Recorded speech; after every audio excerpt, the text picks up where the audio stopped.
Bendito seja Deus que nos chamou para louvor da sua glória. Cumprimento a todos com a doce paz do nosso Senhor e Salvador Jesus. E é com alegria que estamos chegando até você com mais um programa Mensagem de Vida. O nosso tema hoje, sofrimento. Mas antes da nossa meditação sobre este tema, eu gostaria de deixar um convite para você. Todas as terças-feiras, 19h30, nós reunimos em oração. E muitas pessoas têm ido ali para receber a oração. Você é o meu convidado para estar conosco nas terças-feiras, 19h30, ou então na quarta-feira à tarde, às 15 horas da tarde da bênção. Você que não pode ir à igreja à noite, é oportunizado a você esse horário.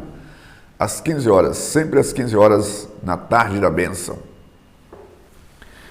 Na quinta-feira nós reunimos em células, que são os grupos familiares que reúnem nos lares às 20 horas. E no sábado, às 19h30, nós reunimos no culto de louvor a Deus. No domingo, nós reunimos em dois horários. Às 9 horas da manhã, o culto de ensino da Palavra de Deus. E às 19h, o culto de celebração a Deus. Fica aí o nosso convite. E é sempre uma alegria receber pessoa como você em uma de nossas igrejas. Eu quero compartilhar com você uma palavra sobre sofrimento. Porque o sofrimento vem sobre nós. E quando o sofrimento, estamos sofrendo em alguma área da nossa vida, as nossas emoções ficam abaladas e começamos, às vezes, ao invés de buscar uma solução ou pedir um direcionamento de Deus, nós começamos a murmurar. E a murmuração é como uma afronta a Deus. É como se nós quisesse tomar o lugar de Deus e achar que Deus não está fazendo as coisas direito.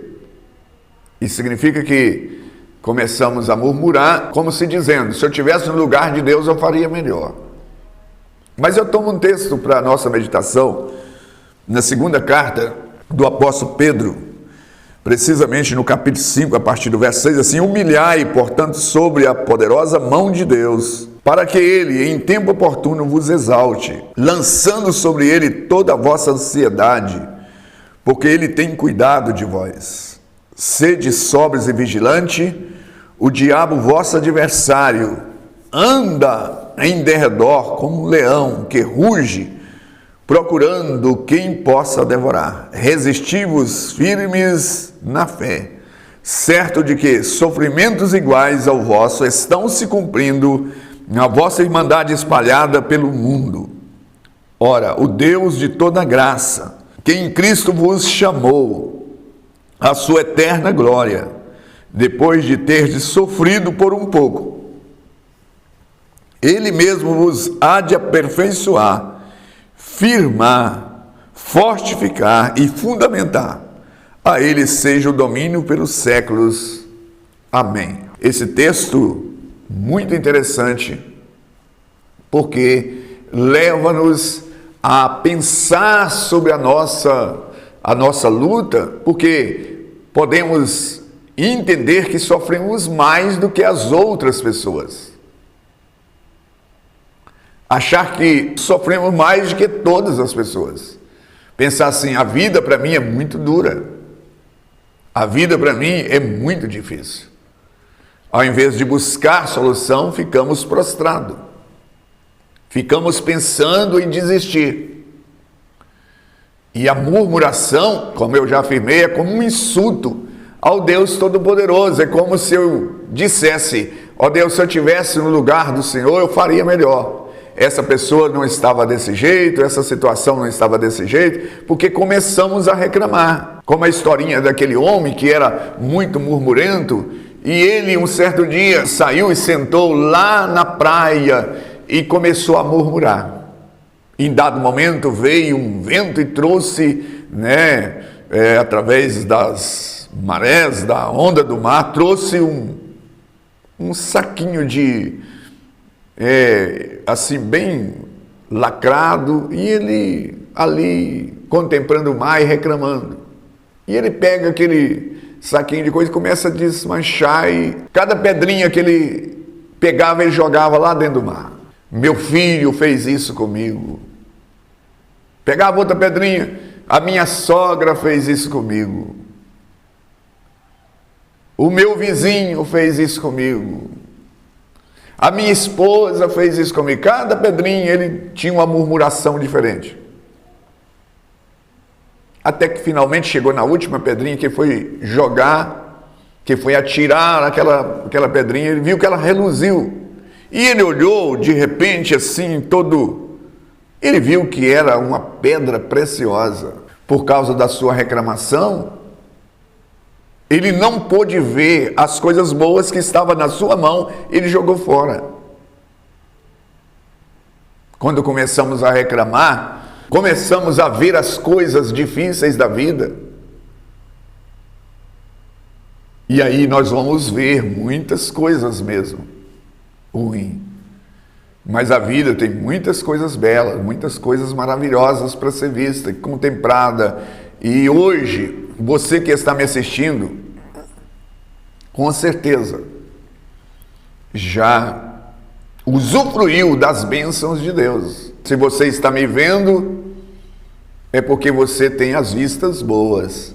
Se você pode me ouvir, é porque você tem a audição boa. Se você hoje já tomou alguma refeição, é porque você teve a refeição e teve o apetite para usufruir.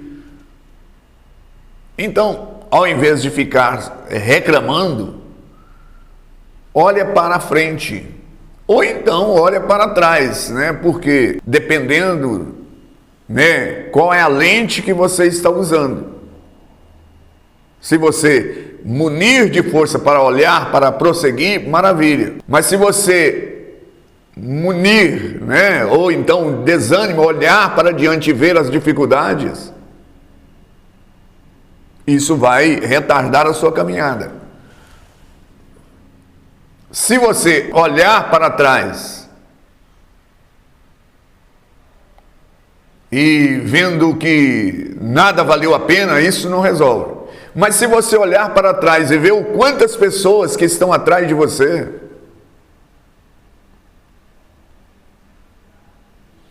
por isso que nós precisamos, né, olhar no retrovisor da vida, dependendo de que lentes.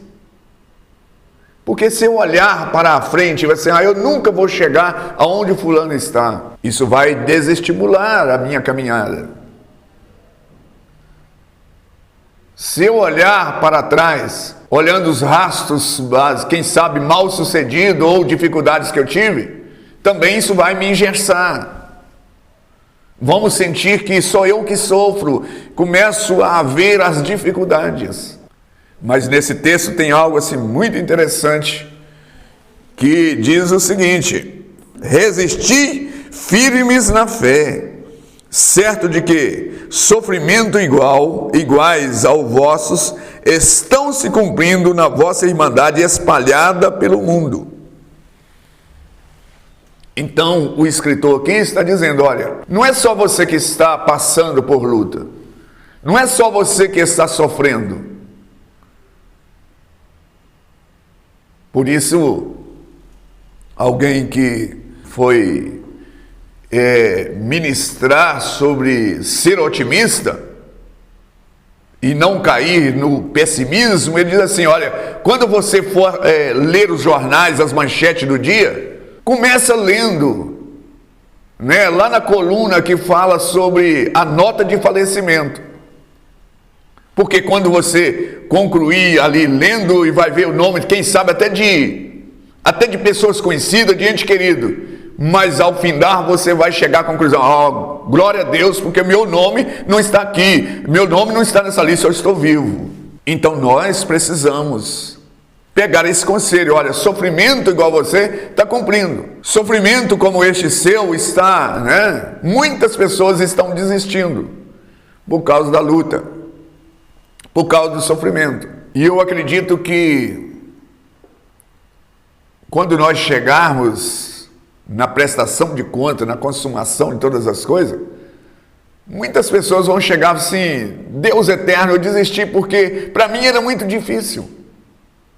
Sabe, eu morava num lugar assim muito isolado. Eu tinha que andar 5 quilômetros para ir na igreja. Mas o Senhor vai mostrar assim, está vendo aquela pessoa ali, morava 10. Agora a diferença dele é que ele tinha ainda uma deficiência na perna, ele ainda rompia com tudo isso e ia à igreja para prestar culto, adorar o Deus, a Deus, o Eterno.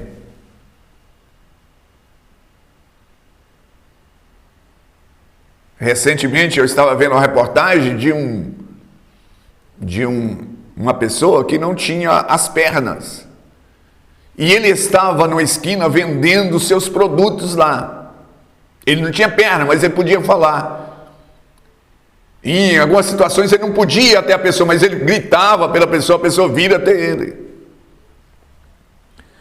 Então, aqui está dizendo, olha, que sofrimento, como vocês estão esperando, mas qual é a finalidade disso? Porque o sofrimento, na verdade, ele tem uma finalidade pedagógica, de nos ensinar, não para estar revoltado ou murmurando. O objetivo do sofrimento é nos polir, para nos lapidar e para gerar principalmente a humildade. Por isso que diz assim, esse verso assim, humilhai, portanto, debaixo da mão de Deus. Não é para viver murmurando, revoltado, não. É para produzir. Neste verso que prossegue, vai dizer assim, ora, o Deus de toda graça em Cristo vos chamou à sua eterna glória, depois de ter sofrido por um pouco. Ele mesmo há de aperfeiçoar. Ele há de firmar, ele fortificará, ele fundamentará vocês. Ou seja, então, são 4 elementos aqui, para forjar o nosso caráter, para nos tornar mais fortes na fé. Por isso que a palavra diz assim, resistir firmes na fé. Esse texto que eu leio aqui é um texto muito rico, muito profundo. Que ele vai falar assim, olha, você não pode desistir. O sofrimento tem essa finalidade de aperfeiçoar, de firmar, de fortificar e fundamentar. Não é para produzir murmurento, revoltado. É para produzir em nós a humildade, para nós olhar para nós mesmos e dizer, olha, eu não estou com essa bola toda. Eu não sou super-homem, eu não sou, eu sou limitado, eu dependo das pessoas, dependo de Deus. E coisas que às vezes o dinheiro não resolve, os relacionamentos não resolvem, é só Deus. Aí nós vamos tornar pessoas mais dependentes de Deus. E é nesses sofrimentos que nós conhecemos a grandeza do Eterno. E aí conclui esse que eu li, diz assim, a Ele seja o domínio pelos séculos dos séculos, a Ele seja a glória, ao Deus eterno todo-poderoso. Quem sabe você tem sentado para murmurar, para lamentar as suas dores, o seu sofrimento, as suas amarguras, e começa a olhar para um, para outro e dizer, olha, eu sou mais sofredor. Eu quero te dizer que, como aqui afirma, tem pessoas que estão na situação muito pior do que você, e ela está cheia da graça de Deus, e ela crê que ela vai romper com esse ciclo de dificuldade e vai glorificar o nome de Deus. Com essas palavras eu quero encerrar. Bendito Deus e Pai, dai-nos compreensão para fazer uma leitura de tudo o que está acontecendo à nossa volta, para que nós possamos olhar e ver em Ti a saída, a solução, e que todas essas lutas e sofrimentos possa produzir em nós a humildade, possa produzir em nós, ó Deus, e o equilíbrio, amadurecer a nossa fé. Nós oramos a Ti em o nome de Jesus. Graças a Deus. Graças a Deus. Estamos chegando ao final. Convido você a estar nos assistindo no próximo programa Igreja Batista Renascer, uma mensagem de vida.